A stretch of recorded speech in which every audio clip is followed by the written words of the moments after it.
Hello दोस्तों, आज हम लोग देखेंगे विज्ञान के कुछ बहुत ही महत्वपूर्ण बिंदु। जो पहला बिंदु है हम लोग का आवेश का पृष्ठ घनत्व। आवेश का जो है पृष्ठ घनत्व बताना है। तो देखिए, चालक के इकाई क्षेत्रफल पर स्थित आवेश की मात्रा को उस आवेश का पृष्ठ घनत्व कहते हैं। चालक का पृष्ठ घनत्व चालक के आकार एवं चालक के समीप स्थित अन्य चालक या विद्युतरोधी पदार्थ पर निर्भर करता है। ठीक है। दूसरा बिंदु है चालक। चालक देखिए क्या होता है, जिन पदार्थों से होकर विद्युत आवेश सरलता से प्रवाहित होता है उन्हें चालक कहते हैं। जैसे चांदी हो गया, तांबा, एल्युमिनियम। जैसे कि आप लोग तार लाइन खींचते हैं, देखे होंगे कि जिसमें विद्युत प्रवाह हो जाता है। जैसे कि मान लीजिए कि आप लोग के घर में होगा तार जो बल्ब बारने के काम आता है, उसमें विद्युत प्रवाह होता है तभी वो बल्ब बढ़ता है। अगर मान लीजिए वो होगा शीशा का या फिर लकड़ी का होगा तो उसमें प्रवाह नहीं होगा विद्युत, क्योंकि वो चालक नहीं है। ठीक है। अगला है अचालक।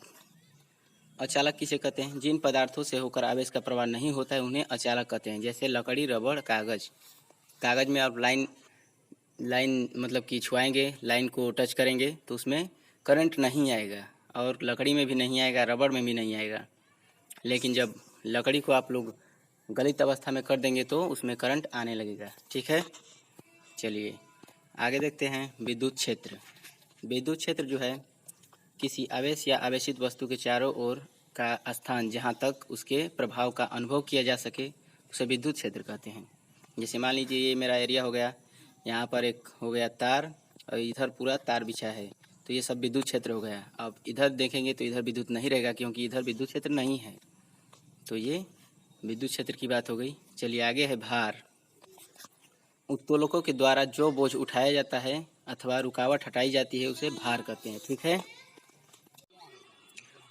अगला देखते हैं अभिकेंद्रीय बल। तो देखिए अभिकेंद्रीय बल किसे कहते हैं? जब कोई वस्तु किसी वृत्ताकार मार्ग पर चलती है तो उस पर एक बल वृत्त के केंद्र की ओर कार्य करता है, उसे अभिकेंद्रीय बल कहते हैं। ठीक है। अगला है अपकेंद्रीय बल। अपकेंद्रीय बल किसे कहते हैं? ये बल छद्म बल या जड़त्वीय बल कहलाते हैं। इसकी दिशा अभिकेंद्रीय बल के विपरीत दिशा में होती है। जैसे कपड़ा सुखाने की मशीन, दूध से मक्खन निकालने की मशीन आदि अपकेंद्रीय बल के सिद्धांत पर कार्य करती हैं। ठीक है। आगे देखते हैं। अगला है ऊर्जा। किसी वस्तु की कार्य करने की क्षमता को ऊर्जा कहते हैं। ऊर्जा एक अदिश राशि है, इसका एसआई मात्रक जूल होता है। ठीक है। अगला है गतिज ऊर्जा। किसी वस्तु में उसकी गति के कारण कार्य करने की क्षमता आ जाती है उसे गतिज ऊर्जा कहते हैं। ठीक है। फिर से देखते हैं। किसी वस्तु के उसकी गति के कारण कार्य करने की क्षमता आ जाती है उसे गतिज ऊर्जा कहते हैं। ठीक है। अगला है स्थितिज ऊर्जा। तो देखिए स्थितिज ऊर्जा किसे कहते हैं? जब किसी वस्तु में विशेष अवस्था या स्थिति के कारण कार्य करने की क्षमता आ जाती है तो उसे स्थितिज ऊर्जा कहते हैं। ठीक है। चलिए उम्मीद है आप लोगों को समझ में आया होगा। देखते रहिए कविंदर भाई चैनल। लाइक कीजिए, सब्सक्राइब कीजिए, ज़्यादा से ज़्यादा शेयर कीजिए। धन्यवाद।